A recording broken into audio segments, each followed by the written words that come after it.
आचार्य जी कहते हैं कि उन्होंने भारतीय स्त्रियों को दयनीय स्थिति से बाहर निकालने के लिए अपना जीवन समर्पित कर दिया था। उनका जीवन इस बात का प्रमाण है कि अगर व्यक्ति दृढ़ निश्चय कर ले तो गरीबी, अभाव व दुर्दशा की स्थिति पर विजय प्राप्त करके वह अपने लक्ष्य की ओर बढ़ सकता है।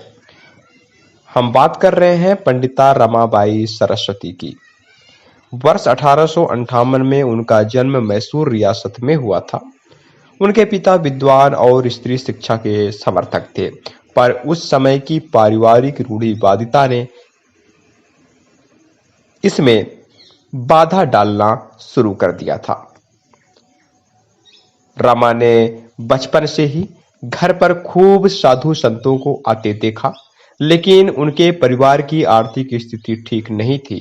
उनका पूरा परिवार गांव-गांव घूमकर पौराणिक कथाएं सुनाकर पेट भरा करता था। पंडिता रमाबाई असाधारण प्रतिभा की धनी थीं। अपने पिता से संस्कृत भाषा का ज्ञान प्राप्त करके 12 वर्ष की उम्र में ही उन्होंने 20,000 श्लोक कंठस्थ कर लिए थे। देशाटन के कारण उन्होंने मराठी के साथ साथ कन्नड़, हिंदी तथा बांग्ला भाषाएं भी सीख ली थीं। 20 वर्ष की उम्र में ही रमाबाई को संस्कृत ज्ञान के लिए सरस्वती और पंडिता की उपाधियां प्रदान की गई थीं। तभी से वे पंडिता रमाबाई के नाम से जानी जाने लगी थीं। 1876 से 1877 के भीषण अकाल में उनके पिता और माता का देहांत हो गया। रमाबाई व उनके छोटे भाई बहन पैदल भटकते रहे और 3 वर्ष में इन्होंने 4000 मील की यात्रा की। 22 वर्ष की उम्र में अपने भाई की मृत्यु के उपरांत रमाबाई ने एक तथाकथित नीची जाति के एक वकील से विवाह कर लिया, पर एक नन्ही बच्ची को छोड़कर 1.5 वर्ष बाद हैजे से उनके पति की भी मृत्यु हो गई।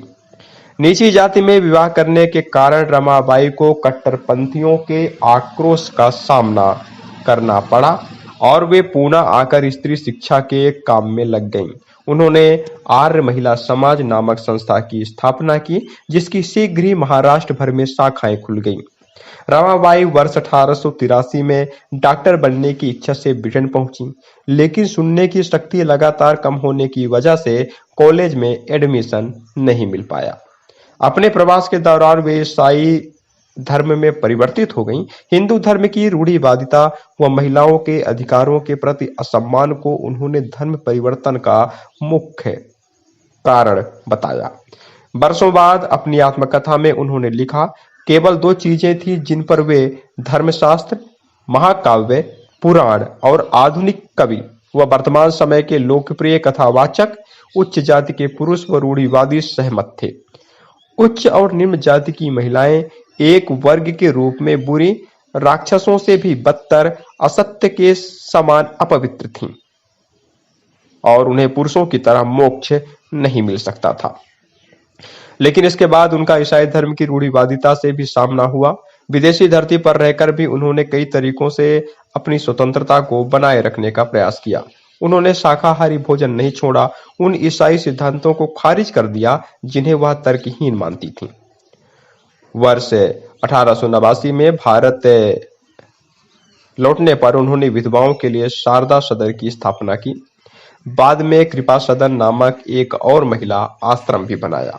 पंडिता रमाबाई के इन आश्रमों में अनाथ और पीड़ित महिलाओं को ऐसी शिक्षा दी जाती थी जिससे वे स्वयं अपनी जीविका उपार्जित कर सकें। उन्होंने मुक्ति मिशन शुरू किया, जो ठुकराई गई महिलाओं बच्चों का ठिकाना था, आश्रय था। भारत में रूढ़िवादी लोगों द्वारा उनके धर्म परिवर्तन का विरोध किया गया। एक अखबार ने उन पर विदेशियों की मदद से अपने हमवतन लोगों के प्राचीन धर्म में आग लगाने का आरोप भी लगाया। ऐसे में श्री ज्योतिबा फुले व श्रीमती सावित्री बाई फुले ने उनका साथ दिया था। उनकी बेटी मनोरमा ने एक साझेदार के रूप में उनके साथ काम किया, स्कूलों और मिशन को चलाने में मदद की, लेकिन उनका स्वास्थ्य खराब था, संभवतः अधिक काम करने के कारण, और वर्ष और 40 वर्ष की आयु में उनकी मृत्यु हो गई। इसके तुरंत बाद 5 अप्रैल 1922 को रमाबाई की मृत्यु हो गई। इस समय वह 63 वर्ष की थी। आचार्य जी हम सबके कल्याण के लिए, विश्व के उत्थान के लिए प्रयासरत हैं। आप आगे आइए और उनकी संस्था को सहयोग दें। धन्यवाद।